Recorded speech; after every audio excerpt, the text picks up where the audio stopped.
So hello guys, Sumurak Luna ulit. So nandito tayo sa Boracay Island. So kasama ko si Kuya Marlon, siya yung nag-a-assist sa amin dun sa tours na current na avail namin for today's event namin. So Kuya Marlon, ano yung package ulit na kinuha namin? Island hopping po with lunch buffet. So, yung apat na destination, una yung Puka Beach. Sa Puka Beach ay doon yung makikita yung pebbles na kumbaga doon po yung nakukuha yung mga puka shells sa island na yun. Bali, yung mga activities po doon ay pwede kayo mag-crystal kayak, tapos magpa-picture doon sa sandcastle nila. May mga marami pong attraction po doon. so yun guys, may additional attraction doon sa Puka Beach Island. So kung nandito kayo sa Boracay or magpaplano kayong mag-vacation dito sa Boracay Island, I prefer try to contact Sir Marlon. So Kuya Marlon, paano kanila ma-reach out para if any case na kahit sa hotel sila gusto nila mag-avail itong package na to, paano kanila ma-reach out or makokontak? Pwede nyo po akong i-message po doon sa FB page ko po, MCD Travel and Tours in Boracay Island.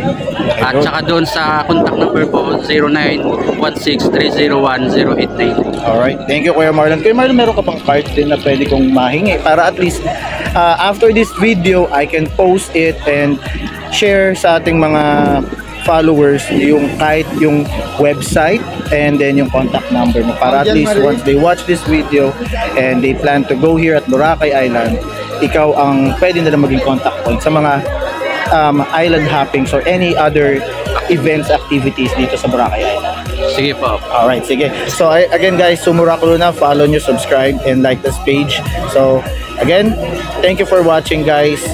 Check out nyo yung page ni Kuya Marlon. Thank you so much. Bye-bye.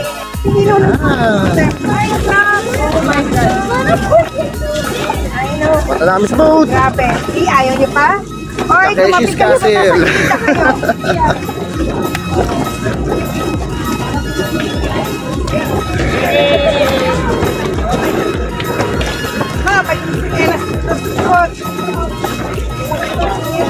Ayan, yan bubuhay. Dami, talon ka nga. Siya.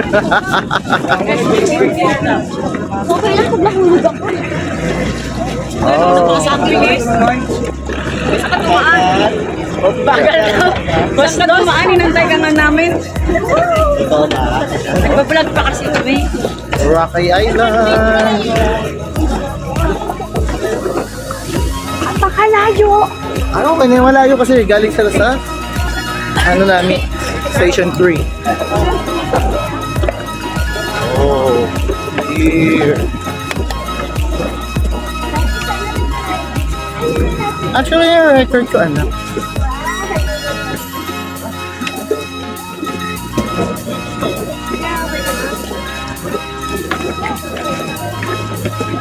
Okay guys, mamaya ulit pagkasa po. Save battery muna. Ako, yung mga sombrero niyo makaiba rin ha. Sumurak Kasi Luna ano out. yan.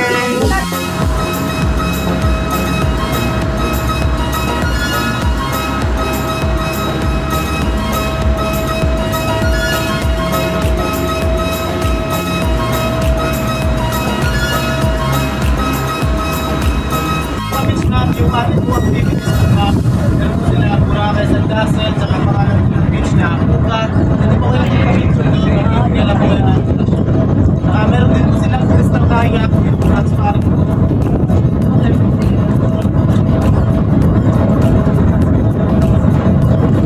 Saka lang po ng 30 minutes o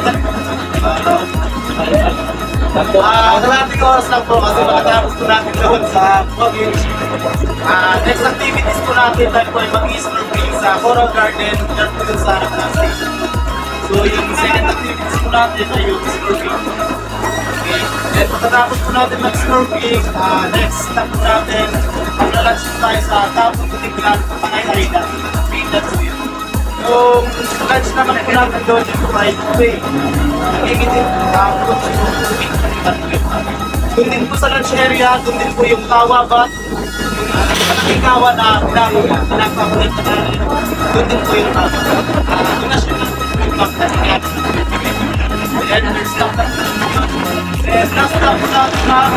tayong dalawang private island, which is Star Hope Island and Magic Island. Kailangan pili ng isa para consider Star Hope Island and Magic Island.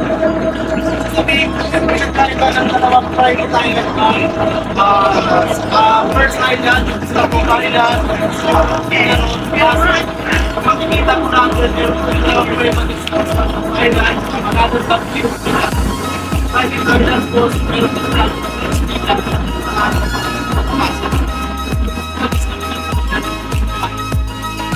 sa Magic Island naman po yung activities ko lang po documented jumping. Meron ko silang 5 levels po sa Magic Island. Yung pinakamababa ko nila 3 meters, 8 marks, 9, 10,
So ayan nga, makakasumo Raplo na first stop namin sa island hopping is Puka Island. Okay. Puka Island, guys. So guys, magiging tigil lang ako. Papakita ko lang ang Puka Island kasi may event din kami. So I need to spend time with my family. So ayan lang. Hope you enjoy some shots of the mountain. Ice cream! Oh, ice cream! Bye! So guys, here we go, third island. We'll take our lunch. Yeah, see? Kuya, saan ulit to? Tabu. Tabun Island, guys. Yeah. Dito kami magla-lunch.